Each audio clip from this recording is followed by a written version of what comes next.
오늘부터 룻기를 묵상하고 나누게 되었는데요. 룻기가 굉장히 은혜가 되고 소중하게 다가오는 이유가 있습니다. 그것은 룻기가 수천 년 전의 이야기가 아니라 오늘 우리의 이야기가 될 수 있기 때문에 그렇습니다. 룻은 지극히 평범한 사람이죠.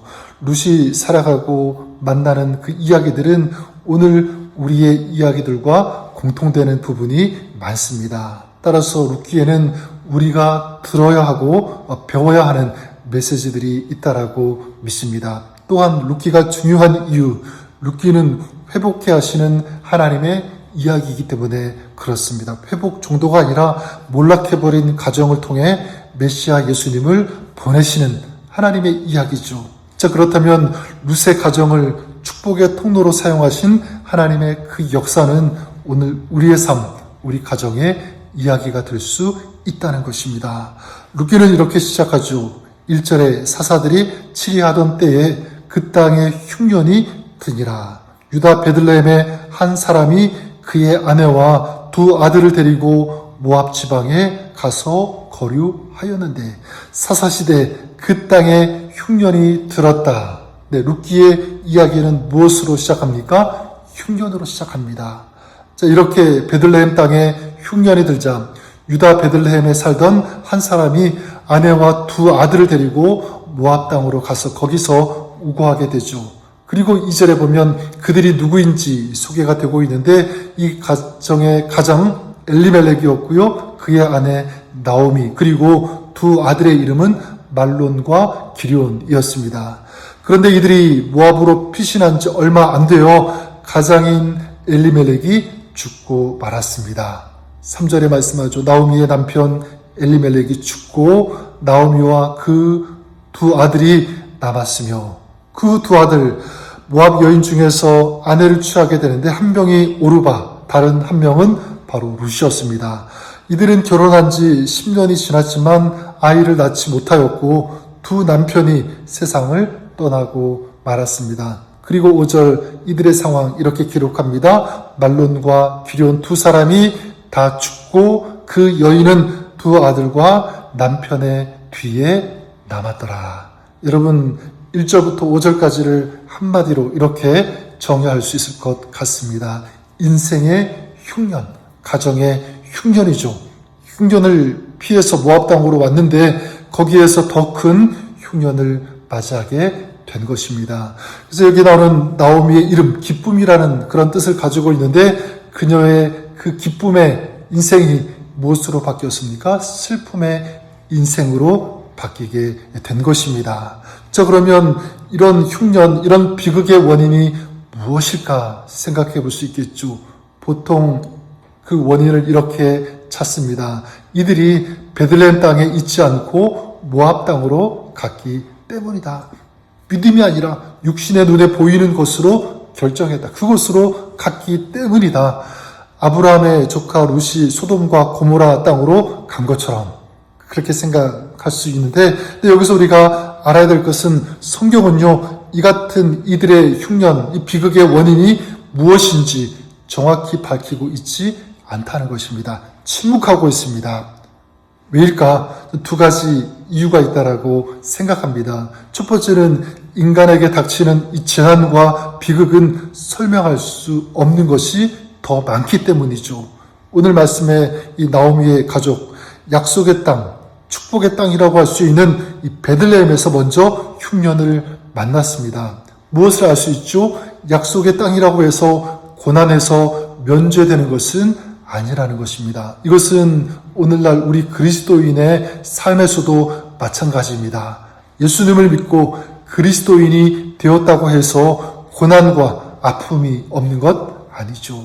우리는 구원받았지만 아직 죄악된 세상에서 살고 있고 이 죄악된 세상의 영향을 받을 수밖에 없기 때문에 그렇습니다.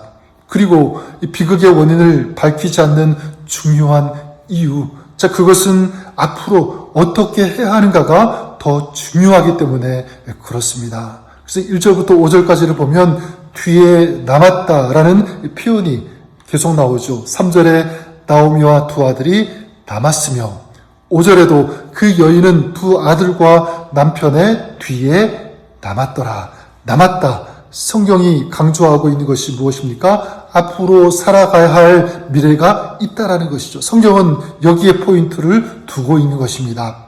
자, 그렇다면 이 말씀은 오늘을 살아가는 우리들에게도 소중한 메시지가 된다라고 믿습니다. 우리가 인생의 이런 흉년을 만날 때 어떻게 해야 하는가? 첫 번째는 이것이죠. 실망하고 탄식하고 주저앉아 있어서는 안 된다. 여기가 끝이 아니기 때문에 그렇습니다. 어떤 운동선수가 끝날 때까지 끝난 게 아니다 이런 말을 했죠. 저는 이 말이 맞다라고 믿습니다. 힘들고 어려운 상황, 인생의 모압을 지나고 있다라고 할지라도 그것이 끝이 아니다라는 것을 우리가 알아야 됩니다. 지금 내가 고난의 길을 지나고 있어도 그 길에 하나님께서 함께하고 계신다. 이 사실을 우리는 믿을 수 있어야 하는 것입니다. 또한 둘째로 오늘 말씀 우리에게 중요한 메시지를 주고 있는데 바로 이것입니다. 하나님께로 돌아가야 한다라는 것입니다. 오늘 말씀 6절에 말씀하죠. 그 여인이 모압 지방에서 여호와께서 자기 백성을 돌보시사 그들에게 양식을 주셨다 함을 듣고 이에 두 며느리와 함께 일어나 모압 지방에서 돌아오려 하여 저는 믿습니다. 나오미와 이 가족들의 삶의 새로운 이야기는 바로 여기에서 시작됩니다. 언제죠? 베들레헴으로 돌아가려고 할 때 넓게 본다면 하나님을 기억하고 하나님께로 돌아오는 것입니다. 여기서부터 룻기의 이야기, 이 회복의 이야기는 시작되는 것입니다. 여러분 성경에 보면 룻기뿐만이 아니죠. 성경의 많은 회복의 이야기는 바로 아버지 하나님께 돌아가는 것으로 시작되는 것을 보게 됩니다. 아브라함 같은 경우에도 기근을 피해서 애굽으로 피했다가 거기에서 어려움을 당하자 다시 베델로 돌아오게 됩니다. 탕자도 마찬가지죠. 호랑방탕에서 거지가 되었을 때 아버지를 기억하고 돌아오는 순간 그에게 회복의 축복이 임한다는 사실입니다. 자, 그렇다면 오늘 우리에게도 저는 동일하게 적용이 된다고 믿습니다. 우리도 어떻게 해야 되는가? 하나님께로 돌아갈 수 있어야 한다. 아버지 하나님께로 돌아가는 것, 주님을 잊지 않는 것입니다. 그분을 기억하는 것이죠. 특별히 인생이 지치고 힘들 때 주님 보좌 앞에 나와서 믿음의 팔을 주님을 향해 뻗는 것, 주님을 찾고 주님을 부르는 것, 바로 이것이 주님께, 하나님께로 돌아가는 것입니다. 자, 그러면 그때부터 무엇이 임하는가? 신실하신 하나님께서 회복의 은혜를 부어주실 줄 믿습니다. 이것이 룻기의 이야기죠. 자, 그렇게 룻기는 우리 삶의 이야기가 될 수 있음을 믿습니다. 인생의 흉년이 풍년이 되는 바로 이 비결은 어디에 있는가? 하나님께로 돌아갈 때입니다. 오늘 저와 여러분 우리의 삶이 그럴 수 있기를 바랍니다. 주님을 부르고 주님을 찾고 주님의 은혜를 구하면서 주님 앞에 나아갈 때 오늘 우리의 삶 가운데 주님께서 은혜를, 하늘의 축복을, 기쁨을 허락하시고 부어주시고 채워주시는 줄 믿습니다.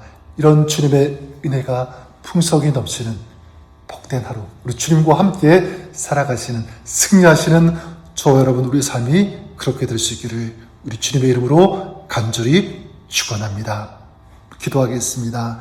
살아계신 하나님 아버지, 룻기의 이야기는 흉년으로 시작하지만 하나님께서 인도하시고 섭리하여 주시고 함께하여 주심으로 그 가정에 풍년이 임하는 것처럼 오늘 우리의 삶이 힘들고 지치고 어려움 가운데 있다고 할지라도, 그런 시간 직면하고 있다고 할지라도 우리의 힘이 되어주시고 소망 되어주시는 주님을 찾을 때, 주님을 부를 때, 주님 앞에 나올 때 이제 주님께서 하늘의 은혜와 은총 저들의 마음에, 가정의 삶에 부어주시고 채워주옵소서. 오늘도 그 주님을 찾고 주님과 동행하는 믿음의 삶 될 수 있도록 주님께서 역사하여 주옵소서. 모든 영광 주님 앞에 올려드리며 또 감사드리며 예수님 존귀하신 이름으로 기도드립니다. 아멘.